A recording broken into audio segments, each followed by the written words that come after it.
We live in a universe of unimaginable scale and almost incomprehensible beauty. How is the light from stars, galaxies and nebulae fashioned into the spectacular images that have so inspired us over the years?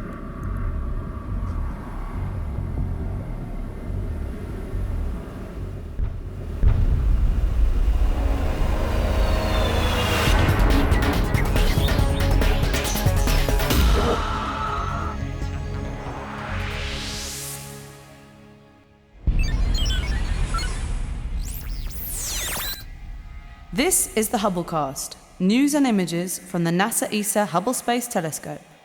Travelling through time and space with our host, Dr. J, aka Dr. Joe Liske. Welcome to the Hubblecast. Do you ever look at these beautiful Hubble images and wonder how they were made? What exactly happens after the faint light from distant objects is detected by Hubble? How are these cosmic photons captured in space transformed into the glorious color images down here on your wall or your computer screen? On a clear night, when we look up into the heavens, we can see the light from thousands of stars. Our eyes are fantastic detectors, but in reality they're actually very limited. They aren't sensitive enough to peer out very far into space. Also, we can only see visible light, but not ultraviolet or infrared light like Hubble can. That's why for professional astronomers, the Hubble Space Telescope is such an exciting tool to probe the universe. Sitting at its vantage point 600 kilometers above the Earth, Hubble is a window on the universe. The journey to make a Hubble image begins when light from a distant object starts on its way towards us. After traveling across the vast distances of space, it is captured by Hubble with its 2.4-meter wide mirror. The light is then sent to one of Hubble's several cameras, where the photons are turned into an electrical charge by a CCD chip, rather similar to the ones in digital cameras. The advanced camera for surveys, for example, contains over 16 million picture elements or pixels. These act as miniature buckets to collect the light. The camera then reads out how much light has been captured in each bucket, the charge within each of the pixels, and outputs an image. This readout is then beamed back to the Earth as a series of encoded numbers that are stored in archives in the US and Europe. Hubble's cameras image the universe through different filters, like this one. These select specific wavelengths of light that are characteristic of different physical processes which may be going on in different parts of distant galaxies and nebulae. Each of these filters results in a single grayscale image, which is then assigned a color.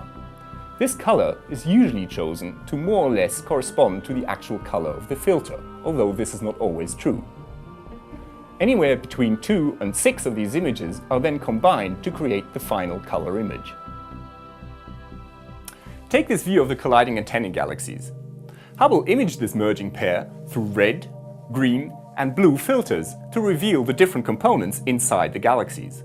For example, the red light is coming from old stars and glowing hydrogen gas, while the blue light is showing the violent star formation triggered by the cosmic collision.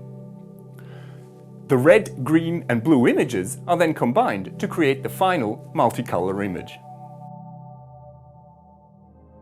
One of the challenges in making images is that there is a huge range of brightness in nature from faint to bright objects, and astronomical images are so rich in information that our eyes and computer screens cannot show their full content. Nature can be difficult to capture in a single photograph, and most of us have encountered situations like the following. Imagine you try to take a picture of a landscape. When you do so, you can either capture the bright parts of the sky or the darker parts of the vegetation, but rarely both together. The job of the image processing specialist is to compress this range of brightnesses together so that we can see all the nuances.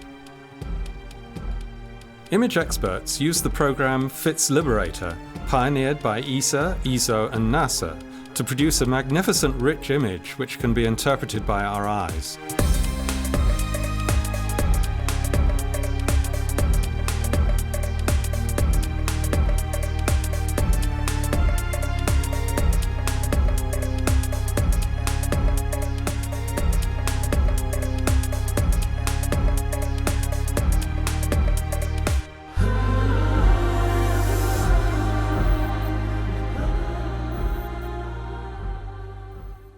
But is this what we would see with our eyes if we could look through Hubble?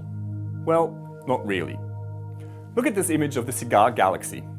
This is what Hubble sees in visible light. Our eyes aren't actually sensitive enough to be able to detect the faint light from this distant object, even when looking through a telescope. The reason why Hubble's instruments can do it is because they can gather and add up the light over an extended period of time, which is something our eyes can't do. Furthermore, some telescopes can see wavelengths that we can't see with our eyes. This multi-wavelength view shows us much more than our eyes, or any one telescope, can see. Parts of this image were made with the Chandra X-ray Observatory in X-rays, and part with the Spitzer Space Telescope in infrared light.